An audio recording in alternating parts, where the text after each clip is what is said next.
होठों पे गंगा और हाथों में तिरंगा है, वो देश जो कभी सत्यम शिवम सुंदरम और कभी वंदे मातरम तो कभी पंजाब सिंध गुजरात मराठा उत्कल बंगा है।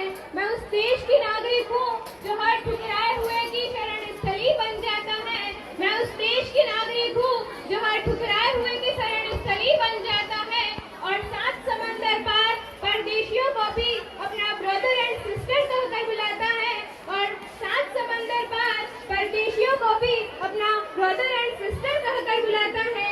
यही प्रेम की पूज्य भूमि भारत वर्ष कहलाता है, भारत वर्ष कहलाता है।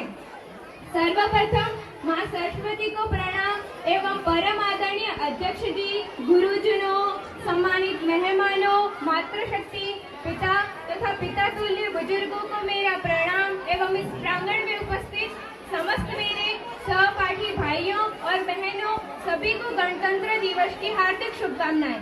आज 26 जनवरी का पर्व हमारे लिए बड़े गौरव का दिन है। यह तो आप सभी को पता ही होगा कि 26 जनवरी 1950 को हमारे देश का हमारे विद्वानों द्वारा निर्मित संविधान लागू हुआ था। भारत विश्व का सबसे बड़ा लोकतांत्रिक देश है। 1950 से पहले अंग्रेजों ने हमारे देश पर लंबे समय तक शासन किया व देश का हर क्षेत्र में शोषण किया।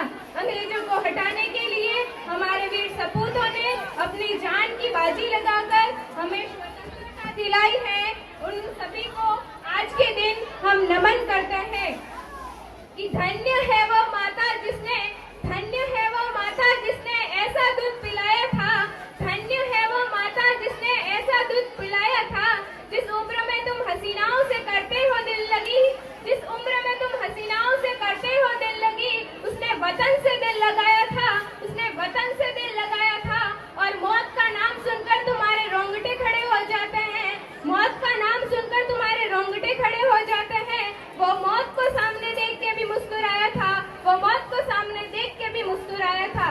दोस्तों, आजादी तो हमें हमारी इस पावन धरती पर जन्मे हुए वीर सपूतों ने दिला दी थी कि कुछ तो खास है इस मिट्टी में, कुछ तो खास है इस मिट्टी में, एक अलग ही एहसास है इस मिट्टी में, एक अलग ही एहसास है इस मिट्टी में। यूं ही हंसते हुए अपनी मौत के मुंह में नहीं जाते, यूं ही हंसते हुए मौत के मुंह में नहीं जाते।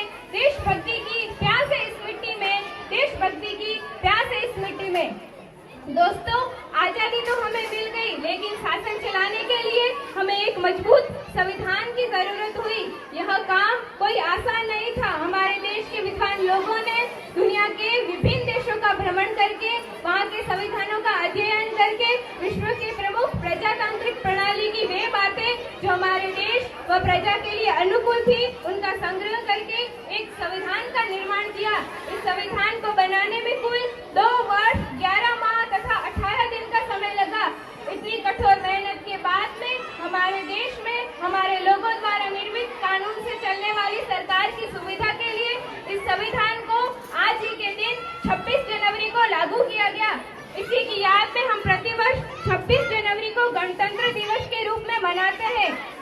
दोस्तों, जैसा कि हम सभी जानते हैं कि हमारे संविधान ने बेटियों को पढ़ाने के लिए प्राथमिक शिक्षा का प्रावधान किया है, लेकिन आज भी देश के कुछ एक हिस्सों में बेटियों को घर की 4 दीवारी के अंदर कैद करके रखा जाता है। तो मैं उनके लिए कहना चाहूंगी कि इस तिरंगे की शान को उन्हें बढ़ाना आता है, इस तिरंगे की शान को उन्हें बढ़ाना आता है और जो गलत नजर उठाए मेरे वतन की तरफ तो उसे झुकाना आता है, जो गलत नजर उठाए मेरे वतन की तरफ उसे झुकाना आता है। और ये हिंदुस्तान की बेटियां हैं साहब, ये हिंदुस्तान की बेटियां हैं साहब। इन चूड़ियों वाले हाथों को भी हथियार उठाना आता है, इन चूड़ियों वाले हाथों को भी हथियार उठाना आता है।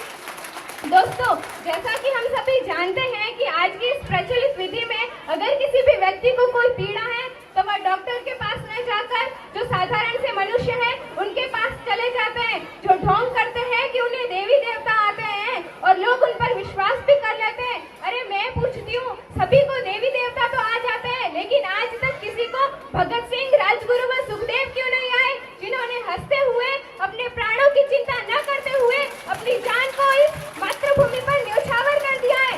दोस्तों, हमारे देश में भ्रष्टाचार इतना बढ़ गया है कि देश के अंदर रहने वाले लोग